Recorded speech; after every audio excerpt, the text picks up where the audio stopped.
So I'm Matt with Ray Allen, and today we're going to take a look at nylon leashes. I know, you're excited. Nylon leashes, they're everywhere. Everybody makes nylon leash. Anyway, we do some things that are a little bit different and some stuff that's unique. So the first thing we're going to take a look at is a police lead. Now, I'm going to admit that this is not my favorite piece of equipment in the world, just to be purely honest with you. But there are a lot of people who love them, right? So what you've got, stainless hardware. So you've got heavy stainless hardware. 1 inch stainless hardware rates at about 600 pounds.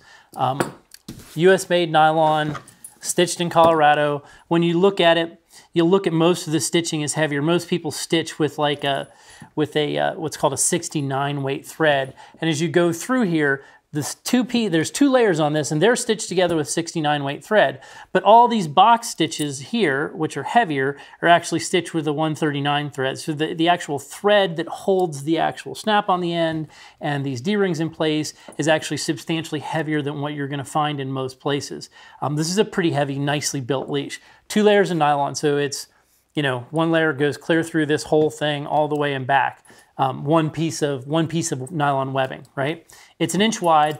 The nice thing about it is, as a 2-layer piece of nylon goes, it's a pretty soft piece, right? It's pretty pliable, pretty easy to use. The slick thing, what makes this a police lead is there's 32 rings on it and 2 clips, or 3 rings on it and 2 clips.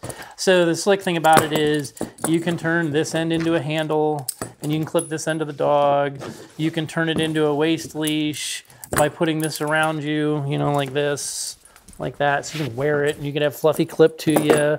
You could use it as a slip lead if you needed to, with a little bit of stop to it. So if you needed to throw it over a dog's neck and hold on to him, it's got a little stop to it so you can't choke him, but at the same time you can use it like that. You could put this, if you need to tie him out, you can wrap this around something, say a tree or something like that, or fence. Hey, I need to, you know, I got to pick something up, or there's something going wrong. I need the dog to stay here. Bam, wrap this around, clip it to it, clip fluffy to the other end.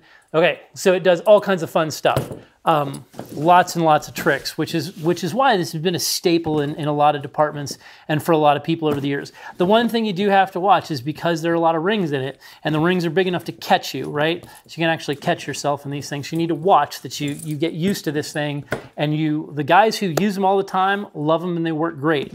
You want to make sure that you spend some time training with it. This is not something that you start using under stress, or even under stress in training. You start using it walking, obedience, stuff like that. So you just get used to where all the ring placements are and how it all works. So it becomes a little bit second nature to you, especially if you're transitioning from a normal sort of single, you know, handle, single buckle leash to a police lead. Next, we're going to go to same thing, double layer nylon. All one piece of nylon, wraps all the way around, all the way back. You'll see a big box stitches in it, and again, heavier weight thread in the box stitching. So this thing is stitched all the way down here, all the way back, and then we come back and we put the box stitches in it with a separate piece of equipment with heavier thread. From there, you're going to typically find a ring in the handle. Again, this makes it so you can clip it back to itself. You can wear it, you put it around your waist, that sort of thing. So far, so good. We're having fun. Stainless steel hardware, both ends. Bam, clips together. Ray Allen, really slick. You know, it does really well in wet conditions. Nylon dries fast. It's a little slippery, but not bad. The 2 layers means you can really hold on to it if you double it over. Like, you can really grab onto it pretty well, and it sticks pretty nicely. From there, we are going to this wonderful quick release leash, which is actually one that I like quite a bit. You're gonna see box stitches in the end, right? Single layer, so this is 1 layer of nylon. I can't remember the load rating on this, but I think it's about 1,000 pounds. Right around 1,000 pounds. It's more than the clip itself is, right? So again, brass snap at the end, 1 inch heavy brass snap, nylon. The slick thing about this is this becomes a tab.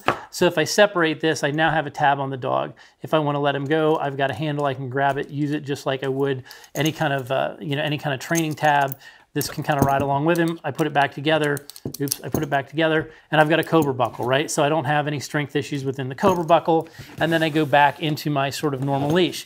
It's got a handle down here, so if I need to grab it, you know, I can reach down, sort of grab a hold of it, manage him if I'm in close. If I need to let him out, I can give him some length, and I can come back here, and I can, again, reach down and grab the handle, or I can come back and grab clear down at the tab. The reason is the tab's red, so you can identify that it's separated from the leash, and you can find this if you need to let him go. The other slick thing is, you know, under load, if you pull back both ears, this will go. This will let him go. So I can use this as a release for the dog.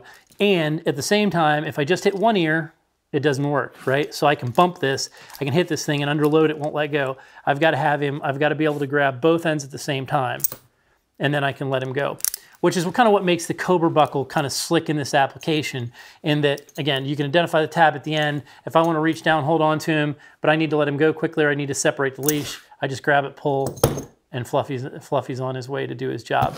But anyway, that's the nylon leashes. These are sort of the three mainstays that Rayon makes, that we've had a lot of success with, do really well. You'll see a lot of them out in the field.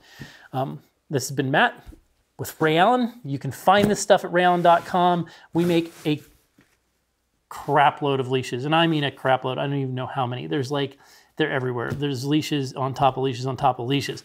But these are some of the cooler nylon ones that are out there that we build. We build in-house in Colorado, slick stuff.